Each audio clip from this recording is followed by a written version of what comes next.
Okay, hi everyone, and thanks for clicking into this short interview with Charmaine from Rural Community Network, who are funded by the Community Relations Council. Many of the groups that we support with funding have continued to connect communities through this current crisis, and they've demonstrated resilience and creativity by quickly moving to new ways of working and using online technologies. So, Charmaine, can you give us a quick insight into what Rural Community Network have been doing during the crisis to keep communities connected?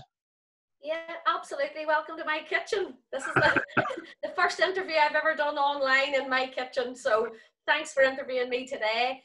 Rural Community Network, we went into lockdown really on the 23rd of March, and we all had to very quickly start working remotely from home. And we had started a number of Zoom meetings. And even that in itself was a new technology for a lot of staff, even how to connect online. And we've been doing that for the last 5 weeks with a number of initiatives starting off. Our director is part of the emergency leadership team at a government level, has been feeding in issues to do with rural at a government and policy level. And then the other members of staff have started to work on website projects. Connor has been doing some fantastic work on social media and through our Twitter feeds, and we also carried out a rural survey to all our members, and the results of that are just in, and that will help us now plan a way forward for rural communities. That's great, Charmaine, and I know that you've specifically been working on a project that's collecting stories from rural communities about their experiences during the COVID-19 crisis. Can you share a little bit about that with us? I can, surely.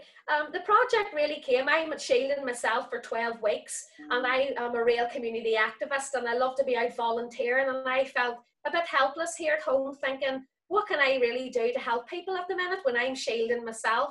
So the more that I read online and used social media and then connected in with the RCN staff, I started to hear really good stories of where rural communities within about a few days started to come together to help local people, and that really warmed my heart. And I'm the kind of girl that always looks for a beacon of light in the middle of darkness. That's the way that I would think and feel about things. So I pulled together a short proposal of ideas that I thought, how could we continue to connect rural communities and also showcase the really good practice happening at a local level. And the project called In This Together was formed, and the RCN staff really were instrumental in helping me pull together how that project might connect rural, and we launched it about 2 weeks ago, and the response has been absolutely fantastic.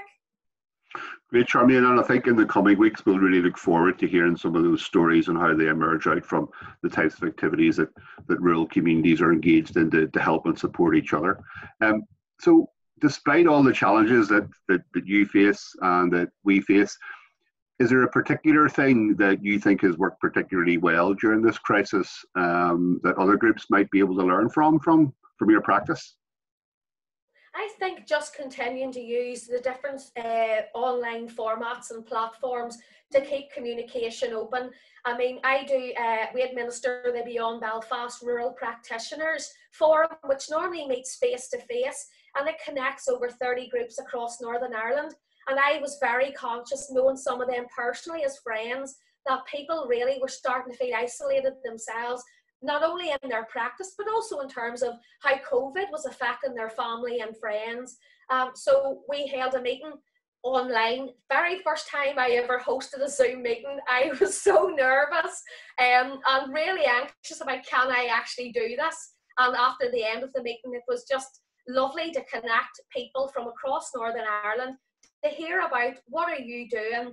How can we support you? How can you support us as an organisation? And what is the good practice that you're doing? And can others replicate that?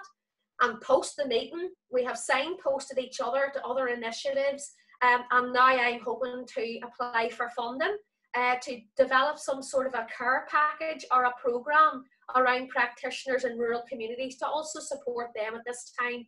Community relations workers are so used to dealing with other people's trauma, their problems, their challenges and their issues, that I think now it's a time to support those people who have been doing that for a very long time, because COVID-19 and the pandemic also affects us as human beings. every worker is also a human being and has had to deal with issues within their own family and their own community. So RCN are now exploring how can we support them as practitioners in rural communities as well.